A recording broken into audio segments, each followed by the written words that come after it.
Bonjour à tous. Voilà de quoi vous rappeler le bon vieux temps où l'on s'échangeait ses cartes Panini. Voyons aujourd'hui comment partager sa connaissance du football auprès des plus jeunes.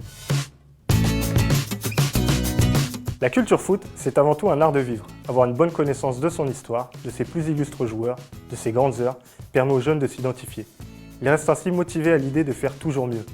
Vous l'avez remarqué, beaucoup d'entre eux imitent sans cesse leurs idoles. Ils en achètent les maillots, les figurines et prennent même leurs commandes sur les consoles de jeux. C'est aussi comme ça qu'ils progressent. Ce n'est pas pour rien si tous les grands joueurs ont eu, eux aussi, un modèle. Mais avoir une culture foot, c'est aussi supporter un club. La plupart des fans vous le diront, le club fait partie intégrante de leur vie.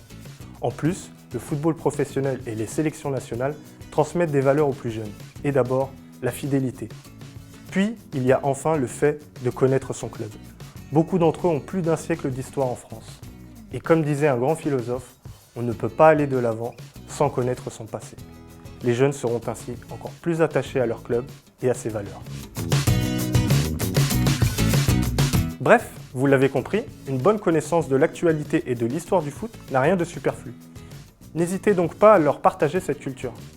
L'idéal, c'est d'organiser un entraînement intégrant un petit quiz qui ne manquera pas de pimenter la séance. Il suffira de prévenir la veille. Et n'oubliez pas de proposer une récompense à celui qui aura le mieux répondu.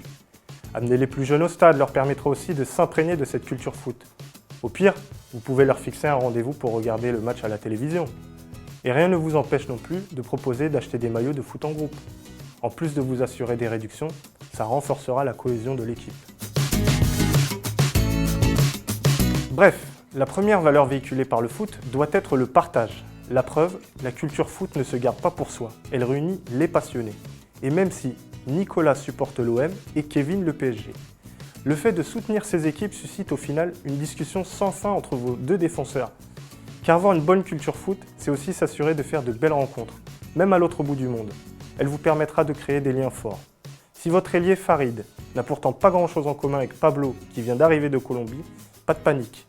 Ils pourront toujours parler des joueurs colombiens et français qu'ils préfèrent. Bref, cette culture se partage et réunit les peuples. N'oubliez jamais que dans certaines régions du monde, le foot est le seul vecteur de paix. Merci de votre attention et à bientôt.